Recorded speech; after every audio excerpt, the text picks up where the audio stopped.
Well, I've finally got it. My glass cutter has arrived. I ordered this about a week ago and it's arrived. I've been wanting to cut glass bottles for a while, so I thought this looked like a nice little kit. Wasn't expensive at all. I think it was about £16. It's not sponsored or anything, I promise you. I paid for this all out my own money. I will link it in the description below so that you can see it if you want to get hold of it. There's some information on it. There's bands, there's sandpaper, there's a little spanner, and apparently you can cut the bottles to whatever size that you want to cut them at. That's where you cut them.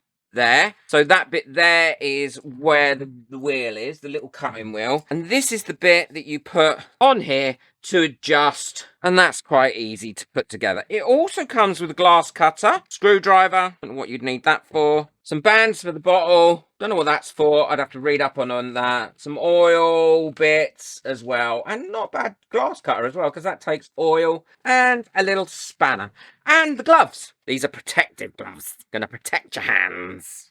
Like I said, it wasn't expensive at all. I'm going to keep this all in a kit. And all it says is you put your bottle on. I've cleaned these. These are just normal wine bottles. You put your bottle on and then you roll it round. You can hear it scratching. Don't go too fast. I don't think you need to go too fast. I've cut a lot of glass in my time.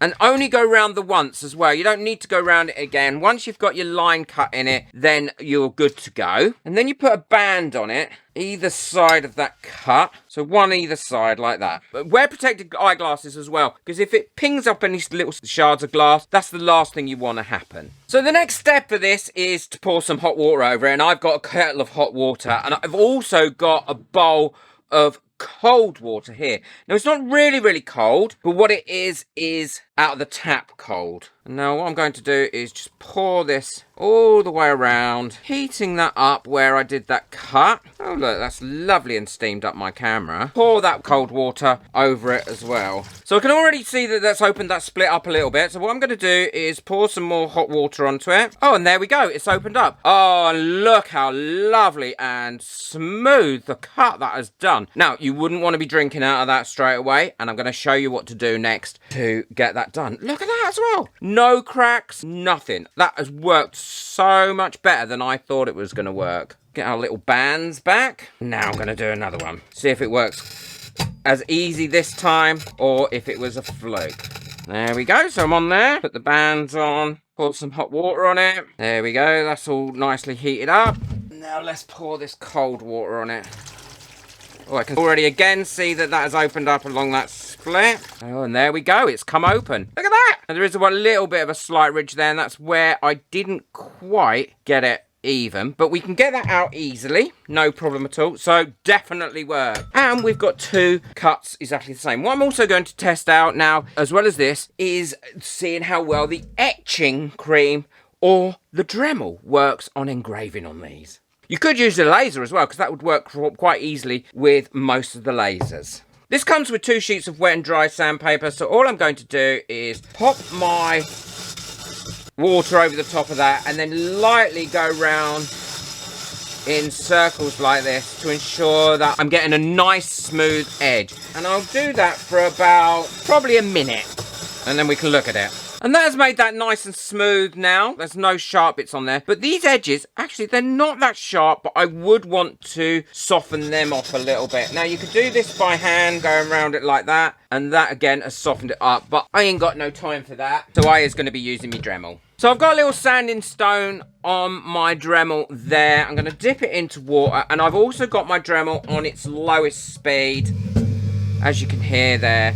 And all I'm going to do is go around here like that, very lightly. That is lovely and smooth to the touch now. I am going to go around the outer edge in the same way, because if you're going to use it as a drinking glass, the last thing you want is it to be sharp anywhere. And then all I need to do is give that a clean up. And look how great that's come out. Well, I've made 2 dragon stencils using vinyl and my Cricut. Really easy to do. Before I put those onto these glasses, what I'm going to do is give them a good rubbing over with some 99% alcohol, just to make sure that they're really clean and there's not any grease or anything left on them where I want to put these stencils. all I need to do is put these over where I've actually done that. And I want to line these up, and I want to try and avoid as many bubbles as I possibly can in and around this. And this is the tech wrap I'm using here, and I find it is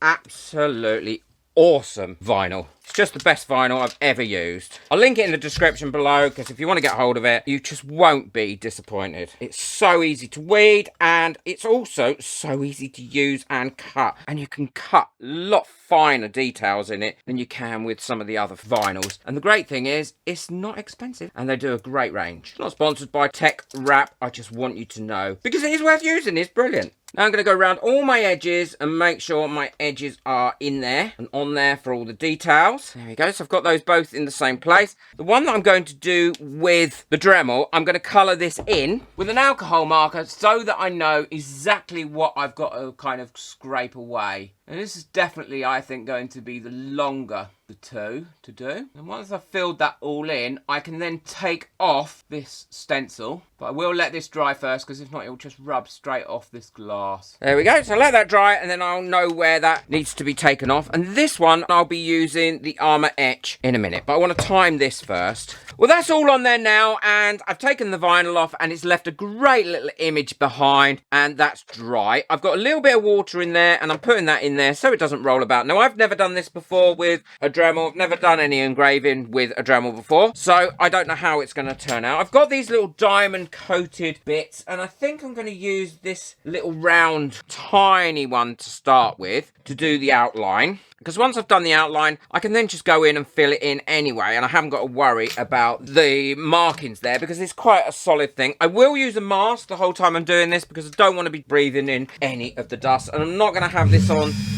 too fast, because I want to be able to control it as well. And dip that in there.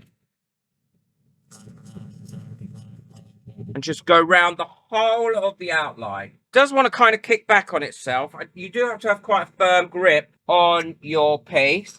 But I'm sure with more practice, you would get really good at this.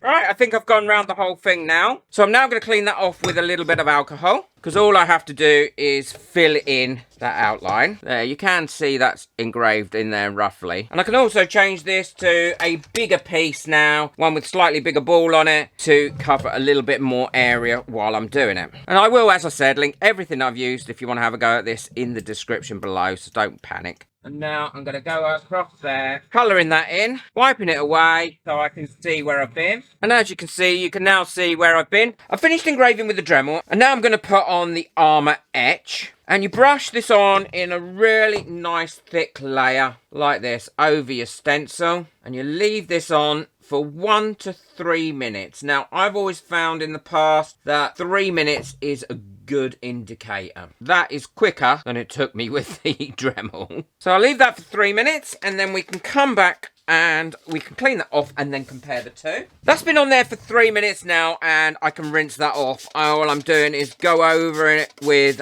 a spray. Now, I'm not going to take the vinyl off yet, because if I feel it needs another coat, then I can give it another quick coat, because that vinyl isn't going to go anywhere. That's definitely giving it a engraving much smoother. So let's take off the vinyl, and then we can compare the two. And this should come off really easily as well, similar to when we took the other one off. And there we are. It's just pulling off. And that's permanent as well. That is never going to go anywhere. So let's look at the two of them together. The Armour Etch is definitely a more subtle engraving, and it feels lovely and smooth on there. Where what I've done with the Dremel is much deeper, and it's not quite as smooth. But I do like actually both of them. Let's put a bit of card in. So there we go. We've got the two differences now. The one on the Dremel definitely stands out a lot more, but I think the one with the Armour Etch just looks that little bit more refined. I suppose it's really what you're going after for your final view. But what it has shown is that you can definitely do it with the Dremel. You can definitely do it with the Armour Etch. You can cut bottles, and it's great. And I think you could do some really good, wonderful gifts like this with some fancy bottles and different things. I'm really enamored with it, and I tell you, I'm going to be doing loads of these. I hope you've enjoyed this video and this whistle-stop tour of me cutting bottles. Let me know in the comments what you think, as I'd love to learn from you as well. I think that would be really useful for me and anybody else reading it. Don't forget, boot that like button. It really helps my videos to get out there. And hit that subscribe button and ring that bell so you don't miss out on any of my future videos. Take care. Enjoy your crafting. Bye.